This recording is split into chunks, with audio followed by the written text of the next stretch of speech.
halting barbell deadlift. So we're doing the halting motion, or that stopping just below your knee, to help create tension into your lats and maintain good pulling mechanics from the floor.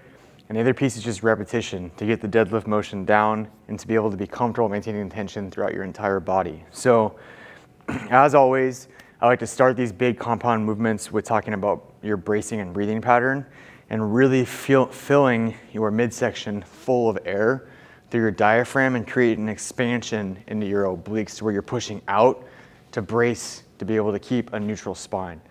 A lot of times people will kind of like suck in, and then they're going to do excessive rounding of their upper back. Not that rounding is bad, but just we want to be able to brace through our midsection to be able to have good breathing patterns for stability, to set yourself for success as we build the weight, okay? So another way to think about it is if you take a belt and you put it around your belly button and you put it like one notch too loose, you want to be able to breathe out into that belt and fill up all the space.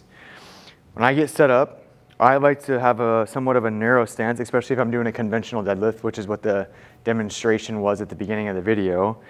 So my feet are a little bit inside my shoulders, probably a tiny bit inside of my hips as well. And I prefer to toe out just a little bit. It's just more comfortable for me to get into that bottom position. The other piece is being able to engage your lats. So a simple way to feel that is just standing, taking your hands, reaching toward the floor as hard as you can. You'll feel your lat, and most of you will feel it in your chest as well. And then from this position, I'm gonna breathe in through my nose, expand my belly, and now I have a good starting position. So I have all this tension, but I can still talk. A lot of people will bear down and have a hard time maintaining this relationship of the tension and the lats, and then you ask them a question or ask them to talk and they can't talk. You should be able to maintain a conversation and keep that tension through your midsection. Then when I go down to the bar, I'm gonna grab the bar, I'm gonna pull the tension out of the bar. Typically you'll be able to hear a little bit of a click. And then when I stand up, I'm gonna come to just below my knees, come back down, stand all the way up, nice and tall, and go back to that bottom position.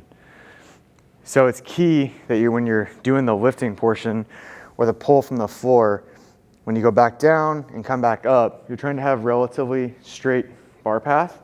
You're trying not to sway front to back, and you're trying not to avoid your knees. That's another mistake that we'll see a lot in our gym is when people are pulling from the floor, they're trying to pull around their knees to avoid the knees, the bar hitting the knees. As long as you're extending your legs and your hips at the same rate, the bar is not going to hit your knees. The last piece here is remembering to breathe, because this is a two-part movement, right? We're going to come up, pause, back to the ground, stand back up. You got to be breathing with each rep so you're not bearing down and getting lightheaded as you're going through it. And then, not last piece, I lied, foot pressure. We want to make sure that the pressure under our foot is equalized. So these shoes are okay for deadlifting, preferably barefoot or a very minimalist style shoe.